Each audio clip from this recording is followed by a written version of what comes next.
बिस्मिल्लाहिर्रहमानिर्रहीम। अस्सलाम वालेकुम dear students, I am Mohammad Ali. Students, एंटीटेस्ट कॉन्सेप्ट में टॉपिक नंबर 4 में आज एक बड़ा ही इंपॉर्टेंट टॉपिक हमने पढ़ना है जो है सेंट्रीपिटल फोर्स। इसका फार्मूला बड़ा आसान सा है, इसकी डेफिनेशन बड़ी इजी है। आप लोग तकरीबन 9th-10th में भी इसको पढ़ते हैं, एफएससी में इसको पढ़ा हुआ है। तो इसमें कुछ इंपॉर्टेंट चीज़ें, कुछ पैटर्न्स, इसी तरह कुछ बेसिक अंडरस्टैंडिंग की चीज़ें हम एक एक स्लाइड करके इसको कवर अप करेंगे।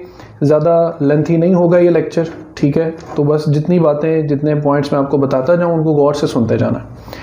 एक तो आप सिंपल डेफिनेशन पढ़ लेते हैं इसकी कि force needed to bend the normal straight path into circular path. Definition की बेसिक अंडरस्टैंडिंग थोड़ी देर में मैं बिल्ड करूँगा।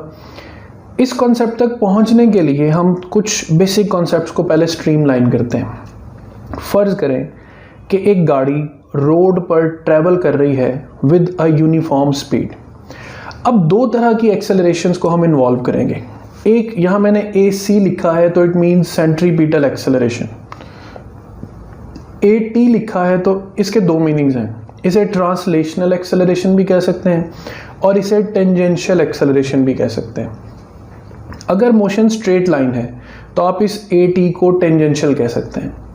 अगर मोशन सर्कुलर है तो आप इसी AT को टेंजेंशियल पढ़ सकते हैं। बात फॉलो होगी कि AT लीनियर में ट्रांसलेशनल कह सकते हैं और सर्कुलर में टेंजेंशियल कह सकते हैं। नाउ अगर एक बॉडी स्ट्रेट लाइन में मूव कर रही है तो एक बात तो कंफर्म है कि it does not possess any centripetal acceleration. ठीक है, यहाँ पर क्रॉस लगा देते हैं। नंबर 2 पे स्पीड भी यूनिफॉर्म है, स्पीड चेंज नहीं हो रही, तो it also does not possess translational acceleration. यहाँ तक clear? Second concept, second number of stairs, कि अगर वेलोसिटी चेंज हो रही है लेकिन चेंज स्ट्रेट लाइन में हो रही है, या फॉरवर्ड या बैकवर्ड, या इंक्रीज कर रही है या डिक्रीज, तो अगेन अगर ये मोशन स्ट्रेट लाइन है तो फिर कोई सेंट्रीपिटल एक्सेलरेशन नहीं है। बट अब जो ट्रांसलेशनल एक्सेलरेशन है स्टूडेंट्स, वो एग्जिस्ट करेगा। ऑलराइट, अब देखें, अब ये जो पहला केस है, ये पहला केस अब मैं कनेक्ट करूंगा थर्ड केस के साथ कि एक गाड़ी अगर स्ट्रेट लाइन पर ट्रैवल कर रही है और आगे कोई टर्न आ जाता है। अब टर्न में इसने अपनी स्पीड चेंज नहीं करनी, तो now we need a force. अब रोड है, मिसाल के तौर पे रोड है, लेट्स से ये रोड ट्रैक यहाँ पे बनाते हैं। आगे जाके अगर ये रोड टर्न हो रहा है तो फ्रिक्शनल फोर्स जो है वो इस गाड़ी को टुवर्ड्स एन इमेजिनरी सेंटर पुल कर रही है। यानी ये गाड़ी जब टर्न होगी तो ये टर्न होते हुए एक इमेजिनरी रेडियस बनाएगी। अब इस गाड़ी को जो रोड की फ्रिक्शन है वो एक नॉर्मल फोर्स प्रोवाइड कर रही है, जो नॉर्मल फोर्स गाड़ी को बेंड होने में मदद दे रही। सिंपल इमेजिनेशन है कि अगर ये नॉर्मल फोर्स ना हो तो गाड़ी तो स्किड कर जाएगी। So this normal force is that force which is needed to bend the normal. ये नॉर्मल स्ट्रेट पाथ था, अब इसको किस में बेंड कर रहे हैं हम? सर्कुलर फॉर्म में। तो स्पीड यूनिफॉर्म थी, अचानक हमने इसको सर्कल में बेंड किया। जैसे ही सर्कल में बेंड करेंगे, there come into action the centripetal force which is straightly connected to the centripetal acceleration. So now we have centripetal acceleration in action. कि ये वो एक्सेलरेशन है जो हर पॉइंट पर पार्टिकल की डायरेक्शन को टर्न अप कर रही है ताकि पार्टिकल एक सर्कुलर मोशन परफॉर्म कर सके। सो आई एम होपफुल कि यहाँ तक चीज़ें दिमाग में बैठ गई।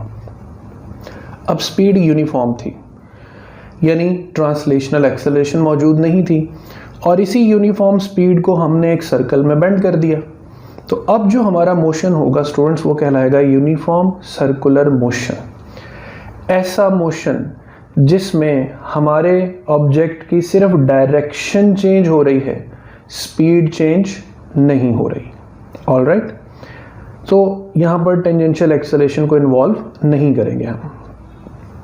सेकेंड केस को फोर्थ के साथ जोड़ते हैं कि एक स्पीड चेंज हो रही थी, उस चेंजिंग स्पीड को अब हमने एक सर्कुलर पाथ में कन्वर्ट किया, तो सेंट्रीपिटल तो एग्जिस्ट करेगी ही करेगी। वो तो ज़रूरी है किसी भी बॉडी को सर्कुलर मोशन में कन्वर्ट करने के लिए, बट अब साथ ही साथ AC तो कंफर्म हो गया, लेकिन चूंकि अब स्पीड भी चेंज कर रही है, वेरी कर रही है। जैसे आप पंखे का स्विच ऑन करते हैं तो स्पीड वेरी करती है। इसका मतलब है कि करंटली जैसे स्विच ऑन किया है ये एक नॉन यूनिफॉर्म सर्कुलर मोशन है, और जब वही पंखा एक कांस्टेंट स्पीड पे घूमता रहता है तो फिर ये यूनिफॉर्म सर्कुलर मोशन है।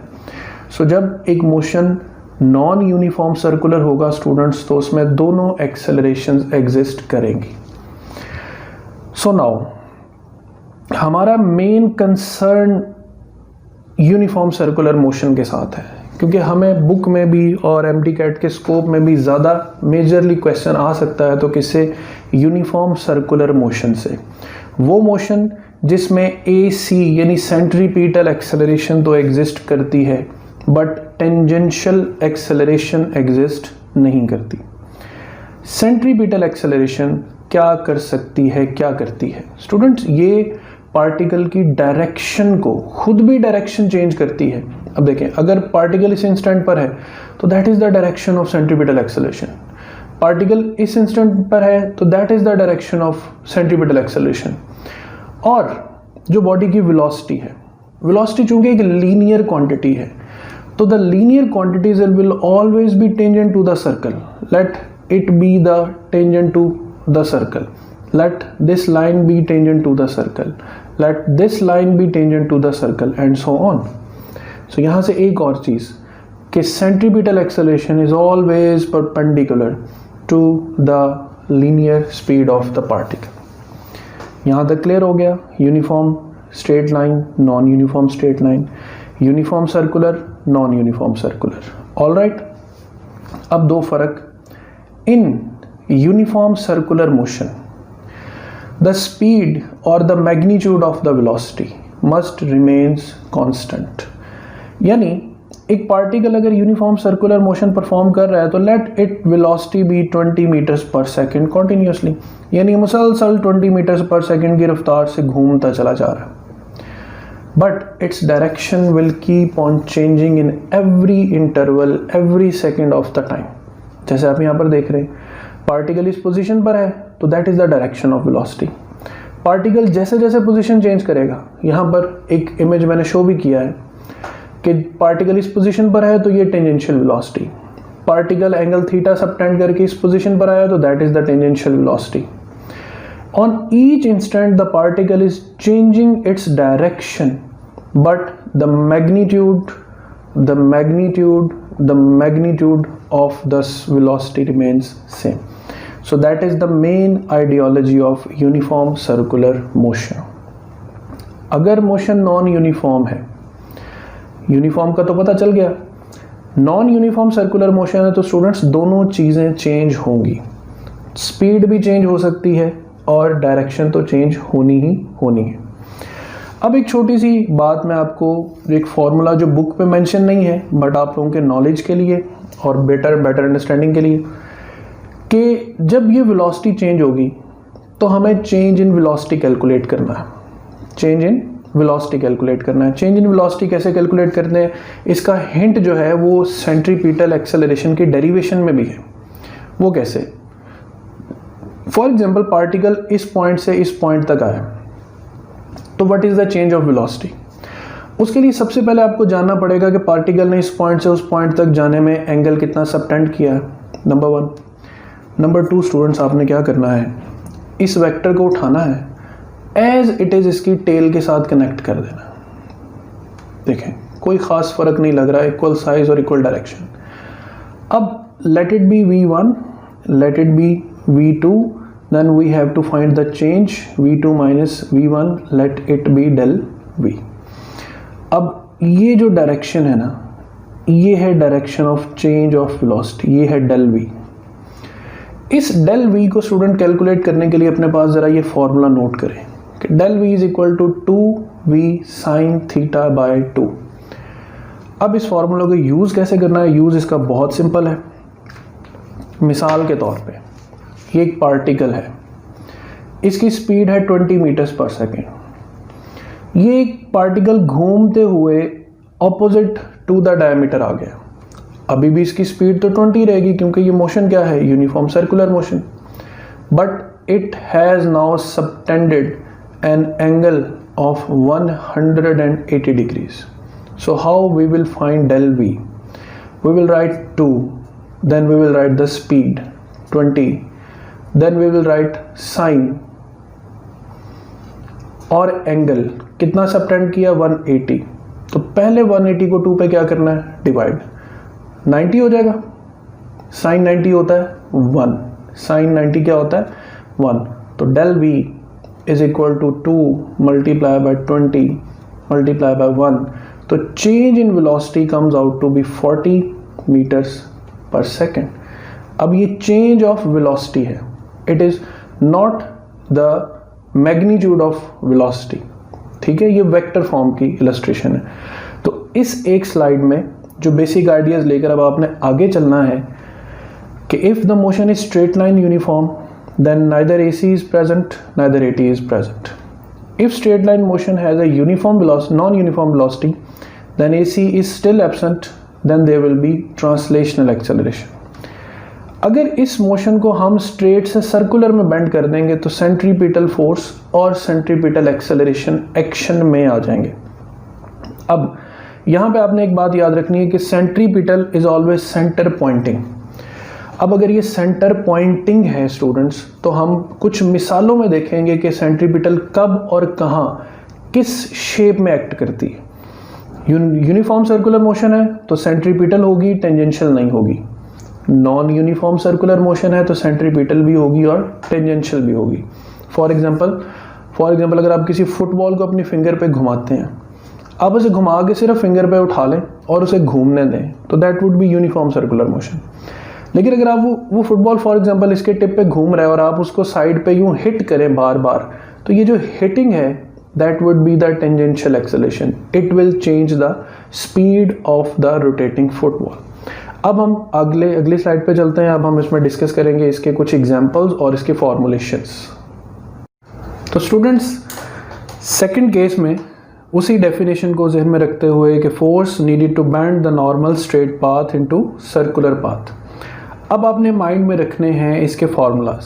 पहले तो इसके जनरल सिंपल फार्मूलाज कि F C is equal to M A. यहाँ पे ए सी जो है वो सेंट्रीपिटल एक्सेलरेशन है, जो डेरिवेशन के बाद इसकी वैल्यू आती है V square over R. Then this can be written in angular form R omega square. अच्छा, इस आर ओमेगा स्क्वायर को हम आर ओमेगा इंटू ओमेगा भी लिख सकते हैं.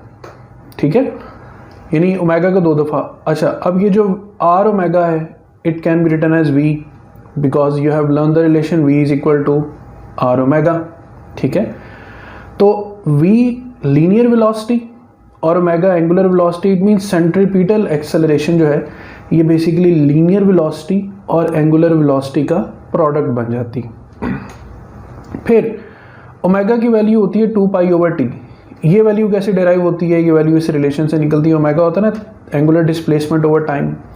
तो एक पूरी रेवोल्यूशन के लिए एंगल कितना सबटेंड होता है 2 पाई डिवाइडेड बाय टी. तो omega can be written as 2 pi over T, can be written as 2 pi F as 1 over F equals to T. फिर वेलोसिटी होती है आर ओमेगा. अब आर एज इट इज और omega की value 2 pi T और 2 pi F ये multiply कर देनी. सेंट्रीपिटल एक्सेलरेशन की angular form R omega square. इसको भी और भी इलेबोरेट करते हैं, अभी सिर्फ आप फार्मूलाज लिख के याद कर लें.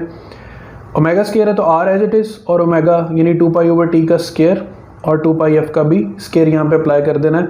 इन 3 रिलेशंस को आपने अपने पास माइंड में स्टोर रखना है.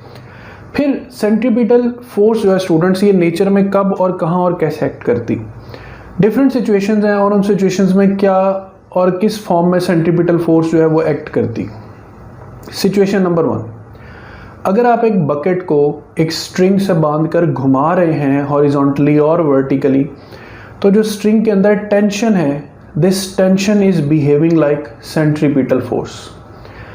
अगर कोई कार किसी रोड पे टर्न ले रही है तो उसको टर्निंग इफेक्ट प्रोवाइड करने वाली जो फोर्स है, ठीक है, ये कार टर्न लेगी तो it is revolving in a circle, और सर्कल में बेंड करने वाली फोर्स को हम क्या कहते हैं? Centripetal force. अच्छा, ये फोर्स किस शक्ल में होगी? ये फोर्स होगी in the form of friction, यानी यहाँ पर फ्रिक्शन एक्ट कर रही होगी लाइक सेंट्रीपिटल फोर्स। देन जब एक कार स्पीड ब्रेकर को क्रॉस करती है तो देखिए स्पीड ब्रेकर भी तो it's like a circular path, तो वहाँ पर कौन सी फोर्स है जो सर्कल के सेंटर की तरफ एक्ट कर रही है? उस कार का weight. Weight can act as a centripetal force.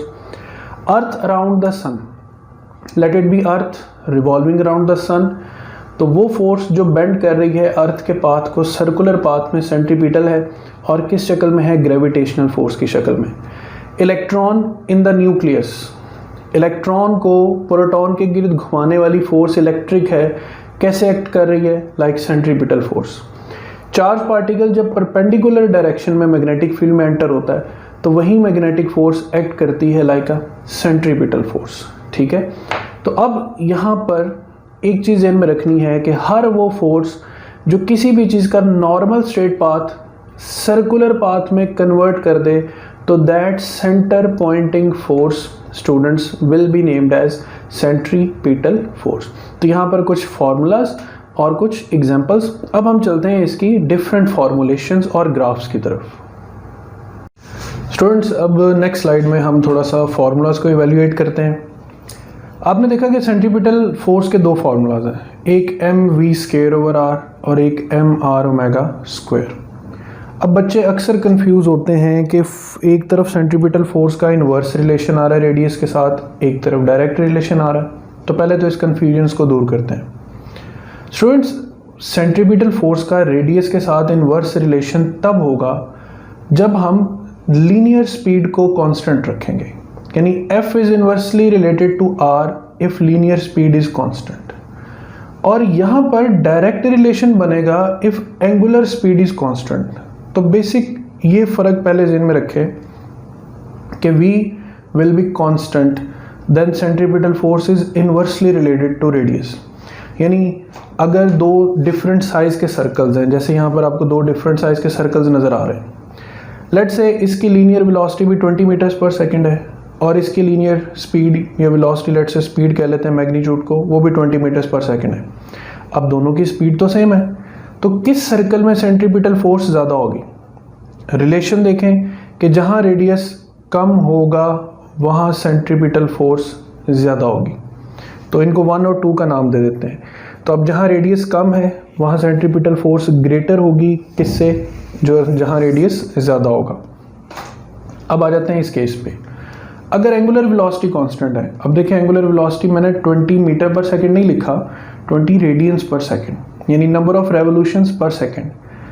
Now what's the case कि अब इसकी एंगुलर वेलोसिटी के लिए रिलेशन ध्यान में रखना है कि f is directly proportional to r if omega is constant. तो 1 और 2 ग्रेटर और स्मॉलर रेडियस में से जो ग्रेटर रेडियस होगा वहाँ पर सेंट्रीपिटल फोर्स भी ग्रेटर होगी, और जो स्मॉलर रेडियस होगा वहाँ पर सेंट्रीपिटल फोर्स भी स्मॉलर होगी। तो आई एम होपफुल कि कन्फ्यूजन आपके माइंड से निकल गई होगी कि एक इन्वर्स रिलेशन है तो डिपेंडेंस v कांस्टेंट पर है, डायरेक्ट रिलेशन है तो उस लेवल पर ओमेगा यानी एंगुलर वेलोसिटी कांस्टेंट है। एक तो ये फैक्टर हो गया। फिर अगर ग्राफ बनाना हो तो स्टूडेंट्स, मैं वेलोसिटी टाइम ग्राफ में कुछ हद तक बता भी चुका हूँ कि इन्वर्स रिलेशन का ग्राफ हमेशा ऐसी शेप में होगा, ठीक है, और डायरेक्ट रिलेशन का graph it will be a straight line. अब हम देखते हैं सेंट्रीपिटल फोर्स और मोमेंटम से रिलेटेड फार्मूला और सेंट्रीपिटल फोर्स और काइनेटिक एनर्जी से रिलेटेड फार्मूला। स्टूडेंट्स, लेक्चर के एंड पे मैं कुछ बुलेट पॉइंट्स ऐड करूँगा, ठीक है, वो बुलेट पॉइंट्स आपने पढ़ने हैं सारे एक एक करके, उसमें सेंट्रीपिटल फोर्स के बारे में काफ़ी इंपॉर्टेंट पॉइंट्स लिखे हुए हैं। अब देखें, F is equal to mv²/r। अगर हम इसको m से मल्टीप्लाई और डिवाइड भी कर दें तो ये बन जाएगा m²v²/mr। So m²v² can be written as p²। Momentum क्या होता है? p is equal to mv, तो p²/mr। So if mass and radius are constant then centripetal force is directly proportional to the square of linear momentum. Linear momentum अगर double हो जाएगा तो student centripetal force की value 4 times increase कर जाएगी। अब यहाँ पर दो ग्राफ्स बड़े इंपॉर्टेंट है। अगर मैं एफ सी और सिर्फ पी के दरमियान ग्राफ बनाता हूँ तो वो एक एक्सपोनेंशियल ग्राफ शो करना है। क्यों? क्योंकि पी के ऊपर स्केयर है। And if I make a graph between F C and P square, यहाँ पे पी के ऊपर स्क्वेयर है, यहाँ नहीं है, बात तवज्जो से सुननी। तो एफ सी तो पी स्क्वेयर के डायरेक्टली प्रोपोर्शनल है, तो डायरेक्ट प्रोपोर्शनल का ग्राफ बन जाएगा। और फिर अगर मोमेंटम में परसेंटेज चेंज आए और एफ सी में निकालना हो, तो जैसे मैं पिछले टॉपिक में एनर्जी मोमेंटम रिलेशन में आपको एक शॉर्टकट भी मैंने एमसीक्यूज में बताया था, वैसे भी जनरल सॉल्व करना बताया था। तो इस शॉर्टकट से आप percentage increase in centripetal force भी फाइंड कर सकते हैं, और सेम इसी तरह 10% से लेकर 100% तक का इंक्रीज आप कैलकुलेट करके रख सकते हैं। ये तो हो गया centripetal force with momentum. In case अगर मोमेंटम गिवन हो तो आप मास, रेडियस और फोर्स को यूज करके कोई भी अननोन पैरामीटर कैलकुलेट कर सकते हैं। इसके बाद सेंट्रीपिटल फोर्स का अगेन फॉर्मूला mv²/r। नाउ हम 2 से मल्टीप्लाई और 2 से डिवाइड कर देते हैं, 2mv²/2r। अच्छा, अब ये 2 एज इट इज लिखा रहने दें। 1/2mv², it will be written as kinetic energy, और ये 1/r एज इट इज। ठीक है, इसको खुद भी एक दफ़ा यहाँ तक ड्रिलिंग करनी है, प्रैक्टिस करनी है इसकी। अब इस पूरे फैक्टर को हम काइनेटिक एनर्जी का E कह लेते हैं। तो centripetal force has a relation 2E/r। तो centripetal force will be directly proportional to kinetic energy if the radius remains constant. अगली बात एक और बड़ी इंपॉर्टेंट, कि सेंट्रीपिटल फोर्स खुद पार्टिकल की काइनेटिक एनर्जी को इंक्रीज नहीं कर सकती। उसकी वजह क्या आप पढ़ चुके हैं कि work done by centripetal force is always 0, and if there is no work done there will be no change of kinetic energy. तो सेंट्रीपिटल फोर्स स्टूडेंट्स सिर्फ पार्टिकल की सर्कुलर मोशन में डायरेक्शन को चेंज कर सकती है, ये पार्टिकल की काइनेटिक एनर्जी को चेंज नहीं कर सकती। तो if F C remains constant then kinetic energy also remains constant. फिर सेंट्रीपिटल फोर्स का टाइम से अगर आपने कोई रिलेशन, कोई क्वेश्चन में टाइम इन्वॉल्व हो जाए, तो आपने क्या करना है, F=mr²। याद रखना है जहाँ भी किसी सर्कुलर या वाइब्रेशनल पैरामीटर में टाइम की इन्वॉल्वमेंट हो तो स्टूडेंट्स वहाँ पे ओमेगा लाजमी होगा। तो F=mr², इसका सेकेंड रिलेशन पिक करना है। अब यहाँ से mr एज इट इज और ओमेगा² को लिखा जा सकता है 2πf²।